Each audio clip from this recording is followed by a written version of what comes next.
Hello, everyone. Um, so, we're going to be talking about strategic public relations here, how to be more strategic in your practice of PR. So, let's get right into it. This month, we're talking about public relations, media, and stakeholder management as part of the upcoming course that is going to take place on the 31st of July. So, this is one of several videos that I'll be running just to sort of like introduce the topics and let's also get familiar. So, by way of definition, public relations is the way in which an organization, an entity, a brand, or an institution interacts and interfaces with identified audiences, stakeholders, partners, and interest groups in the ecosystem.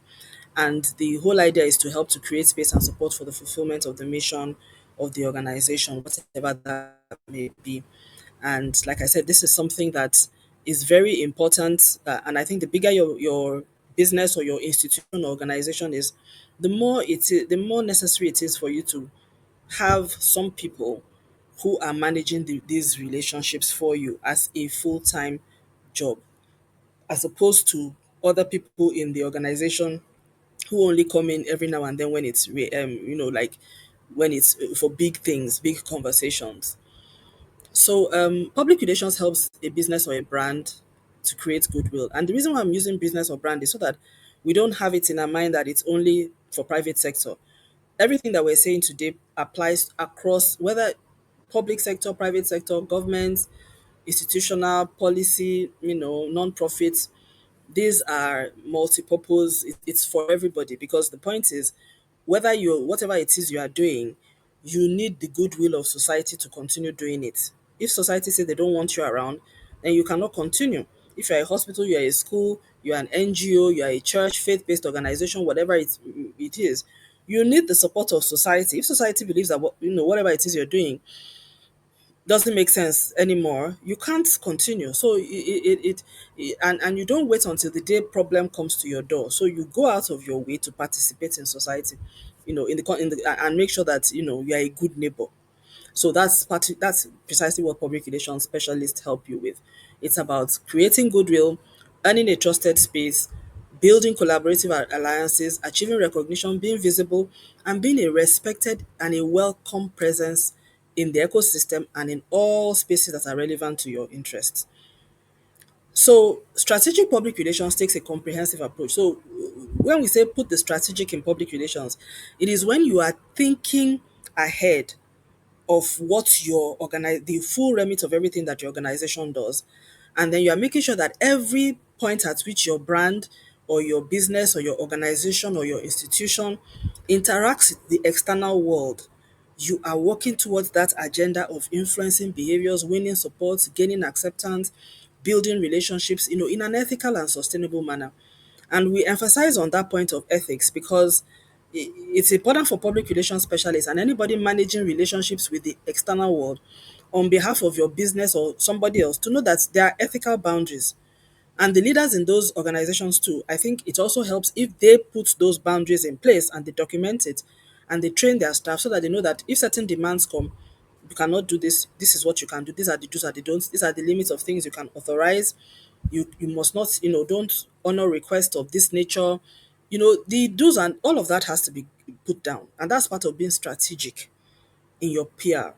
Because if not, you may end up roping yourself into something that at the end of the day you may not be able to honor, may now end up damaging the relationship even more or putting your brand in a very, very bad light.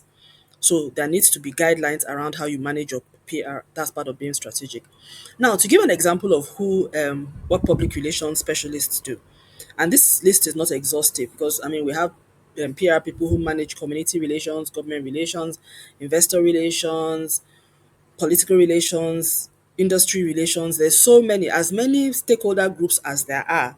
That is how many public relations and stakeholder relationship people get involved. But I think most people are mostly aware of the PR who sort of like do the general public relationships. But there are also some people who I would call stakeholder relationship managers who deal with one particular stakeholder group only.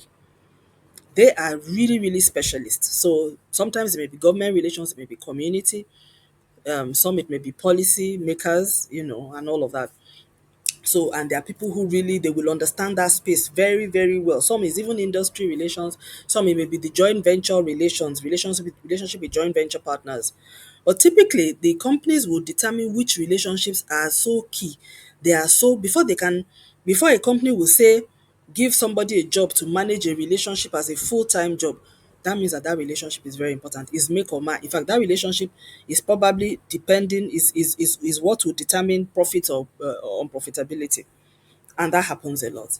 So some example of some of this kind of roles: PR specialists advise government officials on state protocol and hosting etiquette. They advise politicians on election strategy. We see that a lot of the image, how you should talk, the way you should appear, the use of the media.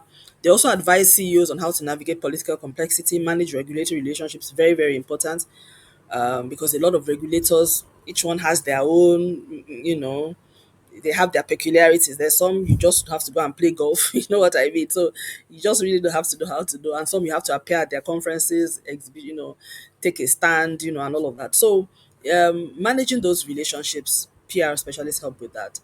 They also advise businesses on community, as I've spoken about. They help the brands to become more visible in society. So it's not just everything customer driven, product driven, service driven. How about society, driven? So the public relations people talk about that. Oh, we need to do this year. We need to hold this, whatever. Let's do this sponsorship, education, health, whatever. You know, the PR specialists also help to build a loyal customer base and goodwill brand ambassadors for the company or for the business or whoever it may be. They help to keep investors engaged and informed. Usually, that's a very specialist area run by investor relations and whoever the financial reporting people are, depending on the kind of structure of the business that you have. But there's also a PR element even in investor relations as well. So the PR specialist may be working with investor relations experts to help that. Again, this is for really big companies. Also, the PR specialists make sure that your marketing plan maintains a personal touch, and they work hard to make a brand likable. So, what I see is that in a lot of these relationships, there is the business relationship, and then there's the PR element of the relationship. That's where the PR people come in. It's a very personal touch. Sometimes it gets technical too, but it's very personal. It's very much about presence, it's about relationships, it's about just keeping a relationship warm so that when you can leverage on it when you need to. I hope I'm communicating. So strategic PR is a structured approach. It doesn't leave any room for failure. I use the word strategic PR for this because PR can be very unstrategic, and I see that a lot. A lot of people just say, "Oh, they think PR is just, oh, let's host an event, let's invite people." They do not have set objective. They just think that they're not living, they're not being intentional about it. When you are being strategic PR is when you are so intentional.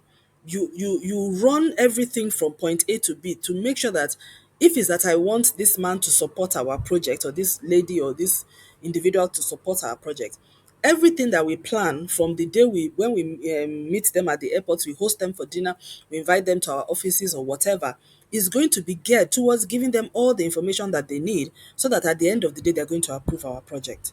You know what I mean? So it's very, and then you would have done your due diligence to see what that official is going to be looking out for.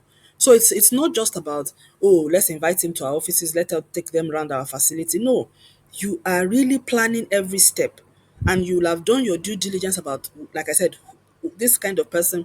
What kind of visits should we be organizing for the person? Would the person prefer to go to the site? Would they want to speak to the workers? That kind of thing.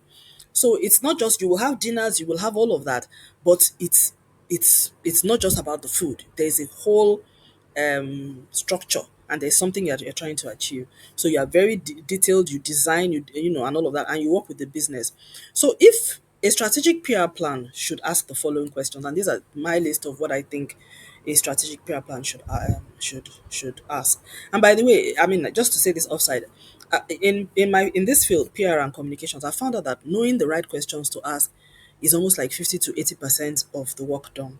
A lot of people miss out simply because they didn't ask certain questions.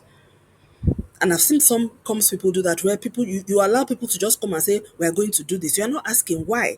You're not asking what are we trying to achieve? Who is the audience? What is the stakeholder? How will we know? So the questions that you don't ask at the beginning, by the time you now finish doing everything they told you to do, and the person is your customer or the sponsor is saying that they do not see any impact, you have no response, because you've done everything that you were told, but you refused, you did not take the opportunity at the beginning to ask questions. So everybody that attends our courses, they know that we always give them a template that provides a list of questions to ask in every scenario when you want to develop a strategy or a plan, whatever it may be. So, of course, when you come on this course as well, we're also going to give you that template of questions to ask. So that because that and that's how I do my work. So at the end of the day, I ask the questions, the business gives me the data that I need. We turn it around with the insights of we put it in our frameworks and we present the solution back. That's how we work. And every single time it delivers value, not only that it delivers value, it solves the problem. But you have to know the right questions to ask. So this is our list of questions that I think as a standard you should ask if you want to do a strategic PR plan. So you first of all, what are you trying to achieve? Who are the most influential people that can help us to achieve it? So assuming I want to set up a business, I want to sign an MOU, I want the support of government, I want government to approve us or to give us land to build something. Okay. So who are the most which offices are responsible for giving us land, getting our approvals through? Why should they help us? Do we have anything to hold on to say that government is giving land or they are giving preference to people who are doing this kind of initiative? Let's first do all of that. And why would they, want to help us? What do we know about them? How do we reach them? What do we want them to know about us as a company? We're a reliable company. We are going to bring jobs into the environment, into in the community. Therefore, government should give us land. We're going to be a positive member. We're not going to pollute the environment or whatever. How do we want them to feel about us? We want them to feel that we are very decent people. We are credible. All of this, as you're getting all this data, you are preparing your portfolio to be able to present. I mean, thinking about how will I present this to them, in such a way that they will actually see it and believe it and know that it's true. Of course, you're not going to lie again. Remember the ethics. So you're not presenting yourself as what you are not. And that's another point I need to make at this point because I think in the past, traditional PR used to be like you just say whatever you want and just make yourself look good. And some people still think that that's what PR is, which is why we use the word strategic because strategic PR does not overegg, does not overemphasize, does not paint something as what it is not. We say it exactly as it is. We do not say it less, but we definitely do not say it higher than what it is. This is what it is. And if there's some context that you need to give to make people know that, okay, even though we're saying we have done this much, we, or like for instance, if you're saying you have a new drug that you think can cure certain diseases, you may be like, actually, it's only gone through the first clinical trial, the second one is still awaiting. By the second one, we'll be more sure. So you will disclose those things that show that you are not quite fully there yet. But then you talk about what you have achieved, what you have, and then where you want to go. But you do not present what has not been achieved, what has not been discovered or determined as though it already is. You don't do that. It is not one of those. You don't speak by faith. You understand? Talk by facts in this case. So, how do you want them to feel about us? What would we like them to do? How do we go about establishing this relationship in the appropriate way? That's very important because there's an appropriate and there's an inappropriate way of establishing a relationship. And if you establish it in an appropriate way, and one day the world gets to hear, you will take a reputation hit. So it's very important. Again, what are the risks and the sensitivities? Your PR people need to understand this. And when you're dealing with specialists, they will know this, particularly when you're a big brand, because a lot of people, big brands always have big enemies, a lot of enemies, because everybody wants to have a situation whereby they can really pin you down one day and get some money off you legally and all of that. So a PR person should be able to help you manage that risk, not add to the risk. So what does success look like? What do they expect from us in return? What are our red lines? This is very important. Every PR specialist needs to know what the red lines are, and you should also advise them on red lines. So even if your project sponsor or your employer or whoever, business leader or institutional leader is telling you to do something that is not in their best interest to do, you advise them and say, I don't think we should go this route, and that if we do, this may not turn out well. And I always, what I mean, the way when I was being raised in this field, what we were told was that anything that you do not want to see on the that you would not like it to be on the front page of the newspaper the next morning, don't do it. Of course, in those days we didn't have social media, so it was all about the printed papers. But it's the same thing. Anything that you don't want to see on your social media feed the next day and say, oh, company X or bank X or institution X or NGO Y or Mr. and Miss this person did this. If you don't want it out there, if you saw it out there written exactly as what happened, it would be a terrible thing for you. Then please don't do it. And the risk is higher now because leaks, disclosures, people can hack into anything. So even if nobody's going to say anything, you don't know what will come out on WikiLeaks tomorrow. You have to be really careful. So again, what is our plan B? Assuming this relationship doesn't work, where else are we going to go? These are questions that PR specialists should be asking. So that even you, even if you are helping with that relationship, you already know that, okay, if they say there is no plan B, then you know that really you can't afford to mess up. So you'll be more careful, more intentional about how you manage that relationship, the kind of data you get, the indirect engagements you do, and building just, making sure that you come out of it successful. So strategic PR, it doesn't leave any room for failure. You don't take anything for granted. You script every little detail as you would for a movie and a TV production set. I'm hoping to be able to do a video, another video where I will talk about, give an example of how this can work in real life using a live example. I hope I'll be able to do that before the end of the month. But yeah, so that's it for us. And I would say, you can join us in our class on the 31st of July, as we've talked about. If you're able to make that class, that's the only course that we're going to have this year on this topic. We don't have this course right now on our learning platform yet. So July 31st is about the only opportunity where we really do a deep dive into public relations, media, social media, misinformation, understanding the media landscape, how to develop a media integrated media plan. There's another video about that. You can check that out where I talk about everything we're going to do in the 5 modules on this course, and then stakeholder management and bringing it all together. And so, but you can also contact us if you would like to do some strategic PR planning for your business, for your brand, organization, or institution. Just give us a call. Send us an email on consulting at sholabuluassociates.com. You can see the email at the bottom there.